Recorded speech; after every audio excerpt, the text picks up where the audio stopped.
Selamat datang kembali di sesi kita.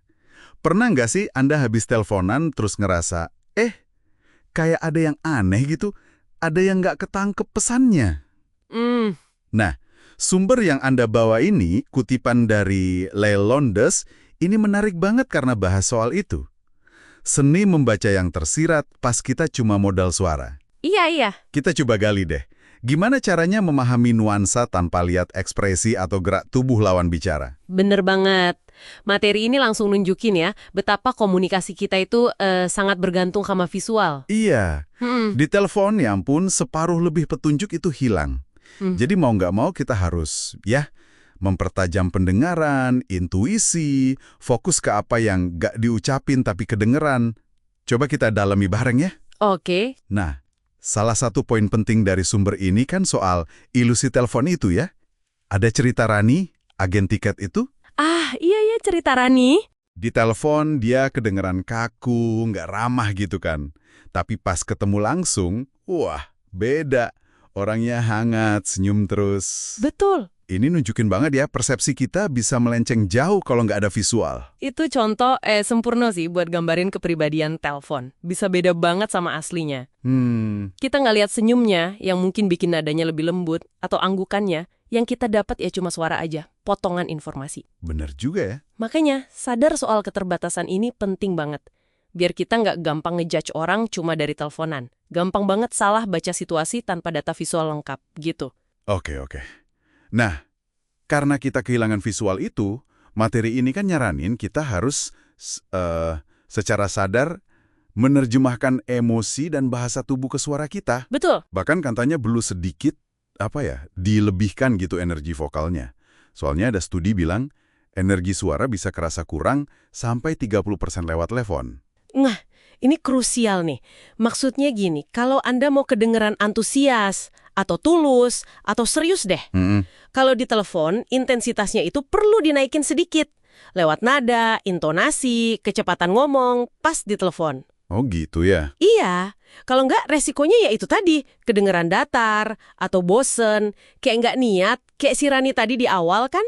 Iya benar. Ini bukan soal pura-pura ya, tapi lebih ke kompensasi, biar niat sama energi kita itu nyampe utuh ke lawan bicara. Masuk akal sih. Selain vokal, ada lagi nih trik yang diangkat. Soal nyebut nama lawan bicara. Katanya lebih sering di telepon. Oh iya, teknik nyebut nama. Ini agak beda ya, soalnya kalau ngobrol langsung, keseringan nyebut nama kan malah aneh ya rasanya. Betul, konteksnya emang beda. Di telepon, nyebut nama sesekali itu punya fungsi psikologis yang penting. Gimana tuh? Kayak pengganti kontak mata, atau mungkin sentuhan ringan gitu loh, yang kalau ketemu langsung bisa bikin deket. Oke. Jadi dengan nyebut nama, kita kayak narik lagi perhatian dia, bikin dia ngerasa lebih, terlibat personal, dihargai, didengerin, walaupun ada jarak fisik. Iya juga ya, biar nggak kerasa ngomong sama mesin gitu. Nah, itu dia. Terus ini semua nyambung ke poin penting lain, dengerin nada emosional di balik kata-kata. Ini dia. Ada cerita soal penggalang dana itu kan, yang gagal total. Iya, yang itu. Gara-gara dia cuek aja sama nada suara istri calon donatur yang kedengaran kesel pas ditelepon. Langsung to the point, nggak peka kalau mungkin ganggu. Nah, ini nyentuh inti dari mendengarkan yang tersirat. Penulisnya nyebut ini teknik menggemakan emosi.